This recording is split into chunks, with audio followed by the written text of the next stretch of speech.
tunashukuru Mungu sana. Tunafurahi sana kwa komanda wetu Jamadari Amuli Chiviri Honore. Tunaushukuru sana kiongozi, tunaushukuru sana baba. Kweli unaonesha nguvu zenye unazo, unaonesha nia na huba yenye uko nayo juu ya Kongo yako, Kongo mababu yako, jimbo yako, mji yako. Naam, ni asubuhi na mapema tarehe 3 mwezi Disemba mwaka wa 2025. Mpendwa msikilizaji, tunapata fursa nyingine ya kuja kuwa pamoja asubuhi ya leo. Kutokea mashariki mwa nchi ya Jamhuri ya Demokrasia ya Kongo, hii ni Amani TV Media, kituo bora cha matangazo ambacho kinakuletea habari za ukweli na za uhakika kuhusu yote yanayojiri sehemu mbalimbali mashariki mwa DRC, ikiwemo jimboni Kivu Kusini, lakini pia jimboni Kivu Kaskazini. Ujambo na karibu kuandamana nasi katika habari zetu za siku ya leo, ambako tutakuletea matukio rasmi ya mapambano ambayo yameripotiwa hiyo jana sehemu mbalimbali za jimboni Kivu Kusini, lakini pia jimboni Kivu Kaskazini. Kama unavyofahamu ya kwamba mapambano yameripotiwa kuwa makali hiyo jana sehemu za Katogota, Kamanyola, maeneo ya huko Luvungi, lakini pia huko Kabare, pamoja na eneo za jimboni Kivu Kaskazini huko Walikale, ambako mapambano pia yaliweza kuripotiwa kwa kasi kubwa. Hivyo mpendwa msikilizaji, hapa tunakuletea yote ya ukweli na ya uhakika kutoka kwenye vyanzo vyenye kuaminika uko kwenye uwanja wa vita. Tukujuza kuhusiana na ni wanani ambao wanapatikana Katogota, lakini pia tutazungumzia sakata nzima la Generali Amuli Chiviri, ambayo na habari zinakuwa nyingi kumuhusu, kusema kwamba amewaamuru vikosi vya wazalendo kujiondoa kwenye mstari wa mbele, habari ambazo zimekuja kukanushwa na wazalendo wenyewe. Kwa hivyo kwa nami mwanzo mpaka tamati katika habari zetu hizi za asubuhi ya leo.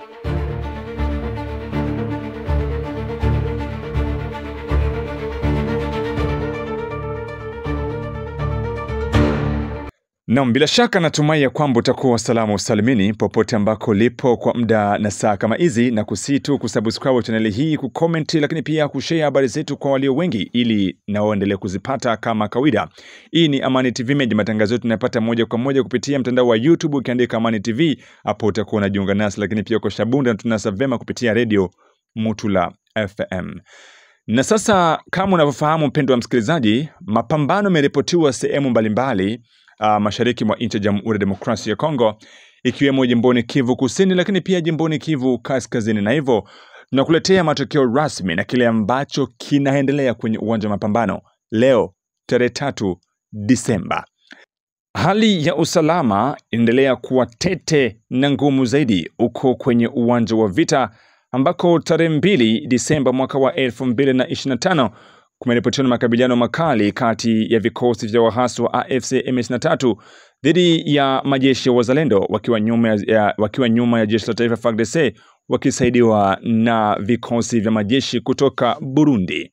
Mapambano hayo yamegusa vijiji vya Katogota, Kamanyola, lakini pia uko Kaziba, ambako hali imeripotiwa kuwa tete sana mapema asubuhi. Taarifa kutoka kwa wakahaji wapatikanao maeneo hayo zimeripoti kwamba mapambano yalikuwa makali sana, huku yakihusisha silaha nzito na nyepesi, kitu ambacho kimepelekea mahofu kuendelea kutanda na wengi kuweza kukimbia makazi yao. Baada ya muda kadhaa wa makabiliano, wazalendo pamoja na jeshi la taifa FARDC wakisaidiwa na majeshi ya Burundi walifanikisha kuwafurusha wahasi wa AFC M23 katika ngome zao zipatikanao katika mji wa Katogota, huko ni kwenye bonde la Ruzizi. Hivyo wahasi wa AFC M23 baada ya kuishiwa nguvu walazimika kurudi nyuma na kwenda kuweka mizizi yao katika maeneo ya Kamanyola, ambao kwa sasa bado wanapatikana kwenye ngome zao hapo. Taarifa zinathibitisha ya kwamba wazalendo wameendelea na kupambana pamoja na jeshi la taifa FARDC hadi kuchukua udhibiti wa maeneo hayo na kuwa na lengo la kusonga mbele na kuchukua udhibiti wa maeneo mengine zaidi. Lakini licha ya wazalendo kuweza kusonga mbele na kuchukua udhibiti wa mji wa Kamanyola, kuna taarifa ambazo zimesagaa kwenye mitandao ya kijamii ambazo zinasema kwamba kamanda wa kanda ya 33 ya kijeshi Generali Amuli Chiviri, ambaye anatekeleza kazi zake huko Uvira, aliamuru vikosi vya wazalendo kutoka kwenye mstari wa mapambano na kuwaomba waende milimani, jambo ambalo limekuja kukanushwa na wazalendo kusema kwamba taarifa hizo ni taarifa za uongo. Ni moja kati ya taarifa ambazo zinakuja kwa kulenga kusambaratisha wazalendo pamoja na jeshi la taifa FARDC. Taarifa hizo zimeanza kutoka mapema jioni baada ya hali ya utulivu kuanza kurejea katika maeneo ya Katogota, ndipo kuna habari ambazo zimeanza kuzunguka kusema kwamba Jenerali Amuri Chirimvi amewakataza wazalendo kutekeleza mashambulizi dhidi ya waasi wa AFC M23, taarifa ambazo zimetafsiriwa na wazalendo kwamba ni taarifa za kuchochea chuki kati ya wazalendo na jeshi la taifa FARDC. Kamanda Makanaki Kasimbira John kutoka huko kwenye uwanja wa vita amelivalia njuiga swala hili na kutoa onyo kali kwa watu wanaosambaza habari za uongo ambazo zinalenga chuki na kusambaratisha wazalendo. Kamanda Makanaki Kasimbira John, huyu hapa msikilize akitoa ufafanuzi kuhusu taarifa za uongo ambazo zinamkabili kamanda wa kanda ya 33 ya kijeshi Jenerali Amuri Chirimvi, ambazo zinasemea kwamba yeye amehusika kwa kuwakataza wazalendo kuweza kusonga mbele. Huyu hapa ni kamanda wa kizalendo Makanaki Kasimbira John kutoka huko kwenye mstari wa mapambano, anatoa mwangaza zaidi kuhusiana na taarifa hizo. Ni mimi kiongozi Makanaki Kasimbira John ndio nawasalimia. Leo tuko mwezi wa 12 siku 2 na leo tuko siku ya pili. Message napenda kuambia wakongomani wote, zaidi muji wa Uvira, na wazalendo wote, na wakongomani wote na jeshi lote la FARDC. Napenda kuwapatia message, yani kuko vitu vyene vinachanganya watu. Kama watu wanajiita ni wanaume, hawastahili kuwa na jijere kama watoto. Na kama sisi wazalendo tunaendelea na kuzarauliwa wala tunaendelea na kusemewa vibaya, ni kukosa hekima. Hatuna hekima. Tunapenda kusemana vibaya sana. Kila kitu kyote ni kibaya. Kila mtu yoyote ni mubaya. Kila seigneur de guerre yoyote ni mubaya. Sasa kama kila mtu yote anageuka mubaya, sina wewe utajichukia we peke? Kama unaendelea kusema bongo kwa ajili ya mwingine, kwa ajili yangu Makanaki, kwa ajili ya mwingine kiongozi au wa mzalendo au wa FARDC, uendelee na kusema bongo zaidi, mwisho na we utajisemea we peke bongo. Sasa huyu mtu anatafuta nini? Anajisemea ye peke bongo. Sasa kitu napenda kuambia, ndiyo General Chivire depo alifikia hapa Uvira akatali kupokea wazalendo. Hapana. Komanda Regio mweneko hapa Uvira akatali kupokea wazalendo. Awe msazi anajiita tu mzalendo, atamupokea. Amusikilize tu. Leo vita hii, na vita eko leo tu, vita eko kila siku. Na hii vita eneba banyangaragata, yene banakuya tuatakia hapa Kamanyola. Eske General Chivire wala Komanda Regio wala mwingine kiongozi wa mzalendo yoyote, eske alikatala tusipigane vita? Hapana. Vita ilifanyika na akafanya kile atafanya, akapatia courage ya kazi. Hata mtu ni mubaya mimi unamkumbuka kwanza kukitu kidogo. Kiongozi Chivire akusema mzalendo asipigane? Kiongozi Chivire haiko ndo alikia bomoa kundi ya wazalendo wala Komanda Regio? Hapana. Hapana. Akunyanganya silaha ya mzalendo yoyote? Hapana. Kama mimi Makanaki nafanya makosa, wanapasha niambia hapana Makanaki ulifanya makosa. Haiko kusema unashauria makanaki wala inaita makanaki fanya hivi inakuwa semeo mtu fulani ni mubaya. Hapana. Leo nakuwa alikatala msipigane. Hapana, sio vile. Chivira kukia katale wazalendo wasifanye kazi yao. Haiko yeye ndo alibalikrite, haiko yeye ndo alibapangia msipigane. Munakuwa mnatosha marezo mkumabari ya marezo sosio yene haina kichwa na migulu. Mimi makarakini kwa hapa kuplene. Alexi ko hapa. Na vingine wa viongozi wote biko hapa. Wa viongozi wote wazalendo biko hapa muplene. Biko wanafanya kazi yene ilituma wanakamata silaha. Hakuna mwene anakatala basipigane. Lakini nakuwa kusema General Chivire alikatala msipigane. Hapana, hiyo pepo ishindwa na ikome katika jina la Yesu Kristo mwa Nazareti. Hiyo pepo ikome ishindwe. Kama mimi makanaki na shindwa na kazi ni ikale chini. Unakutana mtu iko kunyumba, haiko kufro, haiko wapi, anakuwa nasema makanaki iko napigana, fulani iko napigana. Makanaki yapigani epeki. Hakuna mzalendo mwenye iko napigana, ni bazalendo ndo biko banapigana. Hakuna mzalendo iko napigana, ni wazalendo ndo biko banapigana. Na hakuna mzalendo wa special, wala mimi makanaki sikuwa special, wala mwingine kwa special. Hapana. Msitoshe buma message wa hovyo, buma audio wa hovyo abuna kichwa na migulu. Mukome na mshindwe katika jina la Yesu Kristo mwa Nazareti. Mwache mambo ya giza. Kama unashindwa na kazi, ikala chini. Kama mimi makanaki nashindwa, tuikale chini. Kama nawapatia shauri, hapana, mwende mfunge njia fulani. Eske anabambia mubaya? Inakuwa kusema anabafukuza, anafanya kitu gani? Hapana, sio vile. Tukome na tukomazike. Tujikamate kama vile banaume. Tujikamate kama vile basaji. Tusikuwe tunajizaraulisha. Tukome kabisa, na mimi mwenyewe najikomesha nikome na mie pia makanaki. Tujiweke kama vile banaume. Mwene atafanya kazi afanye kazi. Mwene atafanya kazi aache mahabari za bongo. Na hakuna mzalendo mweneko napigana, ni bazalendo ndo biko napigana. Asante, Mungu atubariki na Mungu awajalie na mulale na imani ya Yesu Kristo mwa Nazareti. Amena.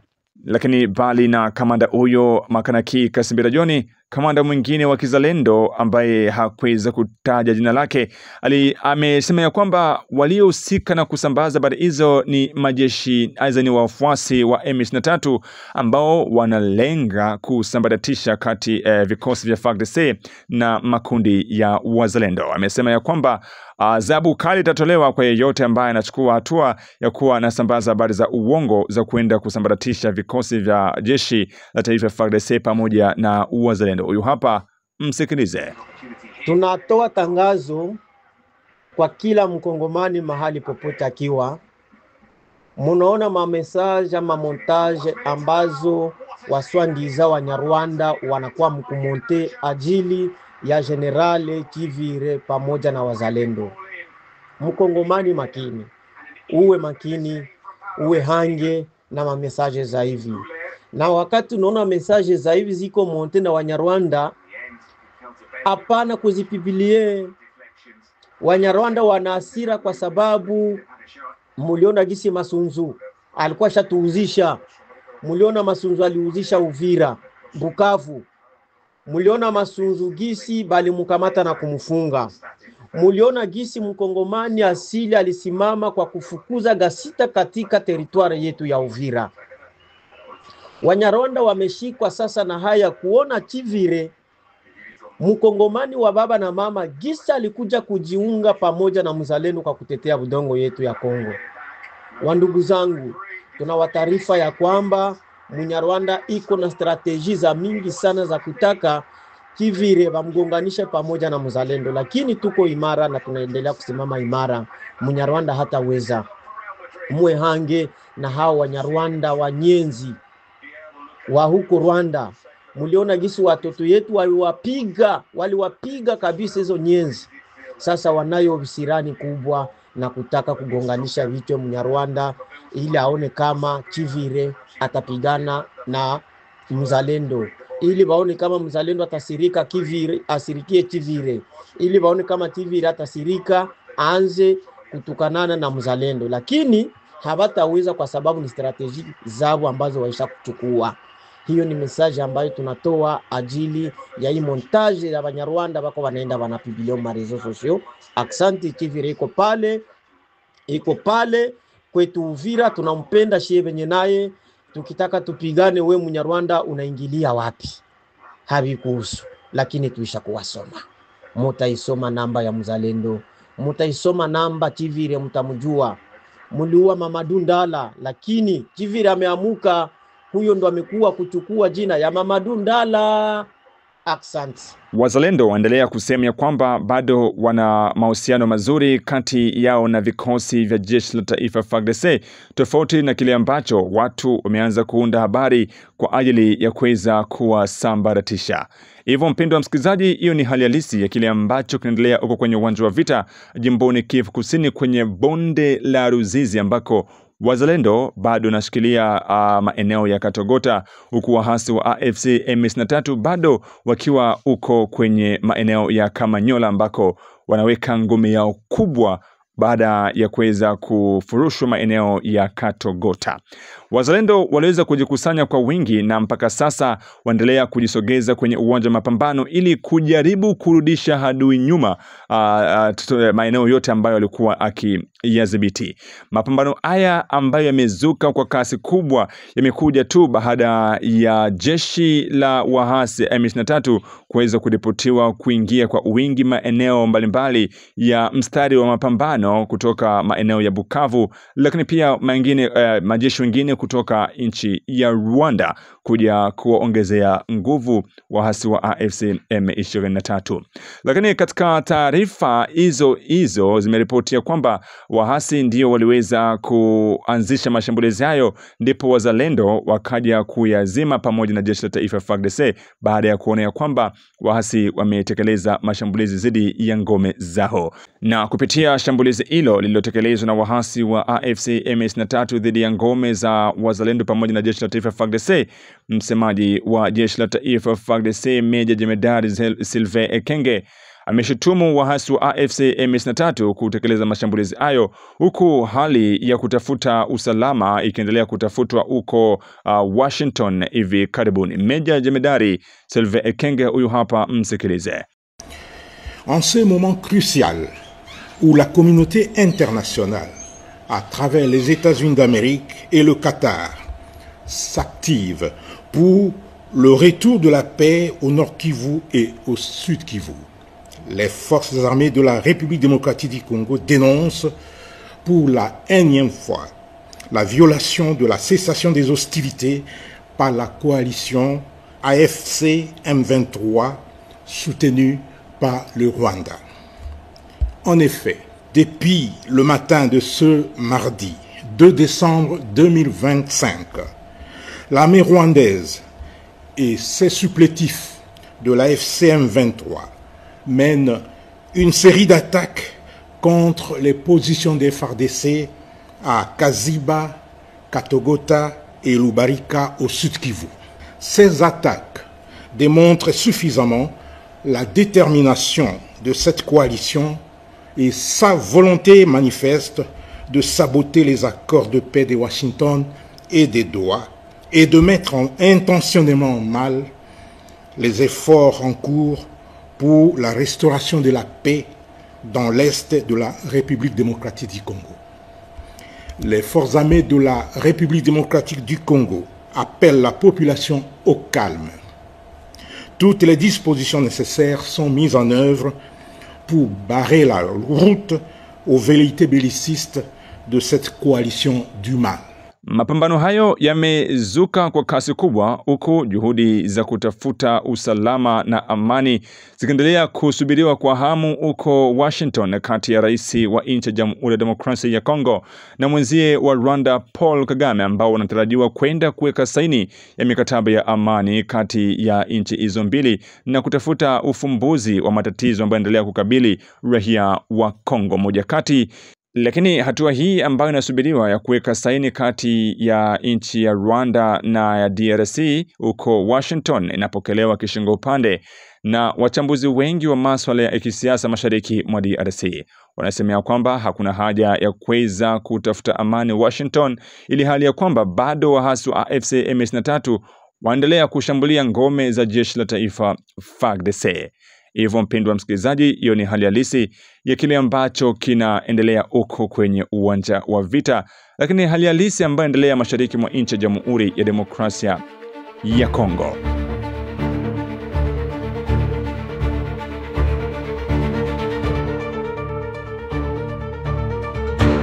Kabare.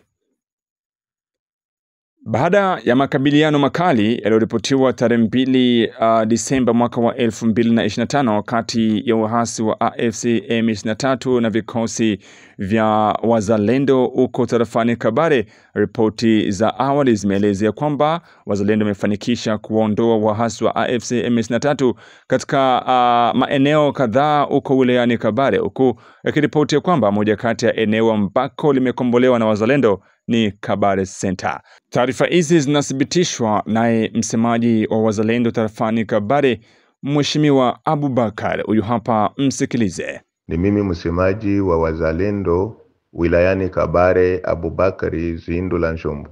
Bwana mtangazaji, nataka kujulisha kulingana na hali ya mapambano makali ambayo vijana wetu wanamchapa 23 kuanzia muda wa saa 9 za usiku ama saa 9 za usiku mpaka saa hizi ya saa 1 ya usiku seterikali. Kwa hivi nazungumza na wewe bwana mtangazaji, unajua juzi vijana wetu walimchapa adui kule katika kijiji kilichoitwa Kaburunguse katika teritwari ya Bushwira. Basi tuliwaambia watoto waangalie namna ya kufanya offensive mpaka wahakikishe wamemtimua adui katika teritwari nzima ya Kabare. Na kwa saa hizi ambazo mimi nazungumza na wewe bwana mtangazaji, mapambano iko katikati pale tu Sistemagu teritwari ya Kabare, ndo kwenye vijana wetu wako mapambano muda huu ambao tunaongea na wewe. Najua vijana wetu wa Kabare kabisa wamefanya offensive nzuri. Muda kama na huu ambao niko nazungumza na wewe, adui amesha timuka pale guteritwari, hivi biko banapigania ku 3 kilometre na teritwari ya Kabare. Kwa hivi vijana wetu wanatembea pale kuma ofisi za Kabare, ndo kwenye vijana wetu wako kwa saizi. Isipokuwa matokeo mengine nitakujulisha baadaye, lakini matokeo ambayo ina uhakika na ukamilifu bila kuwa na shaka ni kukujulisha kama mapambano iko pale tu Sistemagu teritwari, kwa sababu vijana wetu walikuwa wameshamtimua tokea jana adui Biranga. Unajua huko Biranga ni mtu kutoka Kalulu, mtu anajielekeza Biranga. Moja kwa moja adui alikuwa ameshatimuliwa hiyo sehemu ya Biranga. Adui alikuwa ameshatimuliwa ile sehemu ya Kaburunguse, na kwa hivi vijana wetu wako mjitihada za kumtimua adui katika teritwari ya Kabare pale ambapo maofisi zote zimewekwa za teritwari. Na tukisalia tu na habari hizi kutoka huko kwenye uwanja wa mapambano, ni kwamba ikiwa bado hali ya mvutano inaendelea na habari zikiwa nyingi, zikiwemo habari za uongo zenye kuleta wasiwasi kwa raia, hatimaye vuguvugu Machozi ya Raia kupitia coordinator wake Angale Isanganino Bwangyo ameonya kuhusu habari za uongo ambazo zinaendelea kuzagaa kwenye mitandao ya kijamii ambayo inaendelea kupotosha imani ya raia.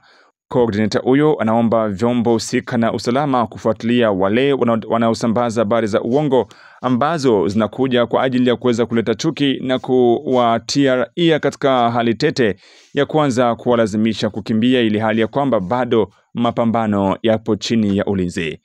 Mheshimiwa Angale Isanganino, huyu hapa, msikilize.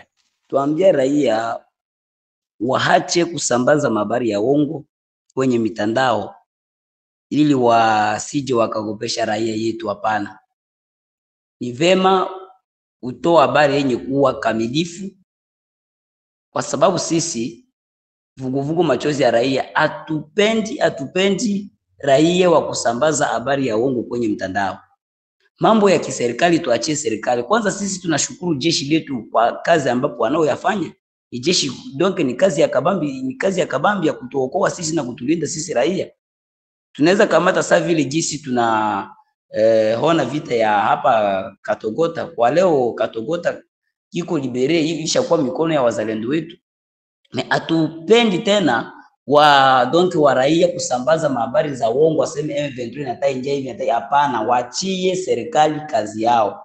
Antuka bwana mtangazaji, journaliste, sisi kama vile vuguvugu machozi ya raia tunalahani kwa wale watakao kuwa wanasambaza habari ya uongo ya kutetemesha raia kati ya tarafa la Fizi na la Uvira na Mwenga.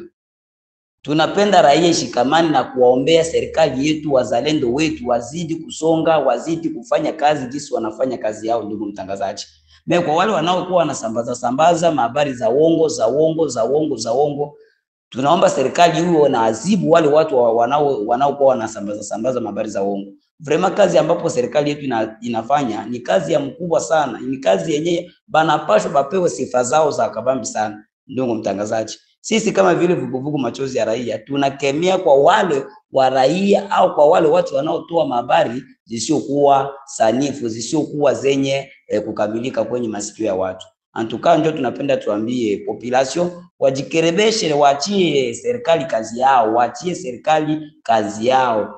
Kazi ya kiserikali ni ya kiserikali na kazi ya kiraia ni ya kiraia. Yanayohusika na serikali tuachie serikali kazi yao. Hayo ndio tunapenda tunakia toa kwa raia wetu kama vile sisi vuguvugu machozi ya raia. Ndugu mtangazaji, na tukitoka huko jimboni Kivu Kusini moja kwa moja jelekeze huko jimboni Kivu Kaskazini ambako jeshi la Jamhuri ya Demokrasia ya Kongo FARDC likisaidiwa na wazalendo umefanikiwa kuwafurusha wahasi wa AFC M23 kutoka katika ngome yao ya Fungura siku ya Jumanne tarehe 2 Disemba. Mapambano haya yameripotiwa kutokea katika eneo la Banakidi, kata ndogo ya Kisimba, wilayani Walikale, mkoani Kivu Kaskazini. Fungura ni kilima chenye umuhimu mkubwa wa kijeshi kilichopo takriban kilomita 15 kutoka mji wa Pinga. Kwa zaidi ya mwezi mmoja, kilima hiki kilikuwa kipo chini ya udhibiti wa wahasi wa AFC M23 ambao walitumia kama sehemu ya kufuatilia harakati za kijeshi na udhibiti wa barabara muhimu zinazoelekea maeneo jirani.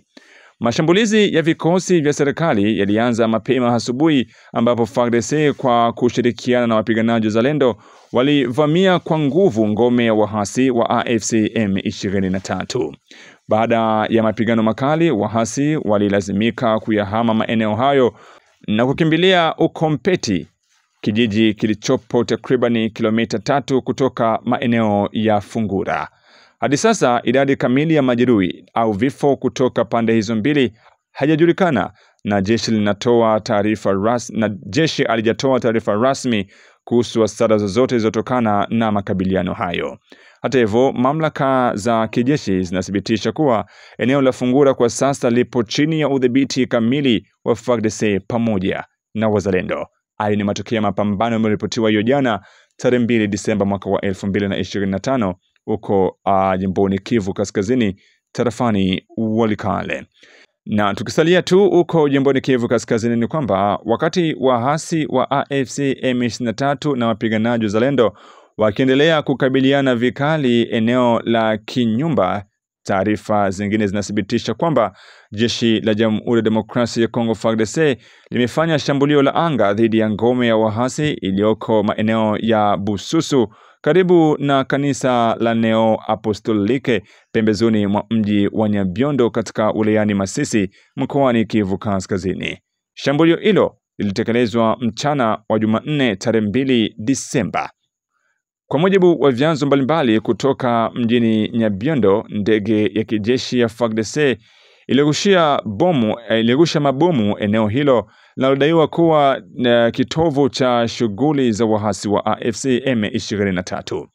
Baada ya milipuko huo mkubwa, mashuhuda wamesema kwamba wapiganaji wa AFC M23 walikimbia na kutawanyika katika misitu ya maeneo jirani wakihofia mashambulizi zaidi.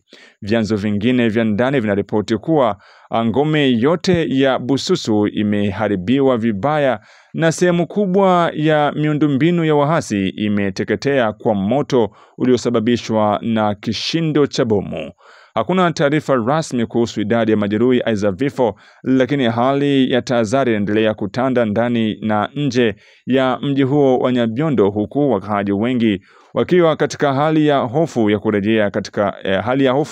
ya kurejea kwa mapambano. Kwa sasa mazingira ya usalama bado ni tete katika eneo yote yanayozunguka Nyabiondo, na vikosi vya FARDC vinaendelea kufuatilia mabaki ya kikundi cha wahasi kilichotawanyika baada ya shambulio hilo la anga. Hayo ni matokeo ya mapambano ambayo yameripotiwa huko tarafani Masisi, jimboni Kivu Kaskazini. Mpendwa msikilizaji na mtazamaji wetu, mapambano yameripotiwa sehemu mbalimbali kati ya vikosi vya jeshi la taifa FARDC na wahasi wa AFC M23, na hizi ni za moja kwa moja kutoka kwenye uwanja wa mapambano. Hivyo ili uendelee kupata habari hizi, hakikisha kwamba una subscribe channel hii, una comment, lakini pia unasambaza habari zetu kwa walio wengi zaidi. Hii ni Amani TV Media na mimi ni mtangazaji wako Ramsehi Ramadhani, na hapo ndipo tunaweka nukta katika habari zetu za asubuhi ya leo ambazo zimeangazia tosha matokeo ya mapambano ambayo yameripotiwa sehemu mbalimbali jimboni Kivu Kusini, lakini pia jimboni Kivu Kaskazini. Tukutane tena katika habari zetu za hapo baadaye, na kuaga kwa kusema bye bye.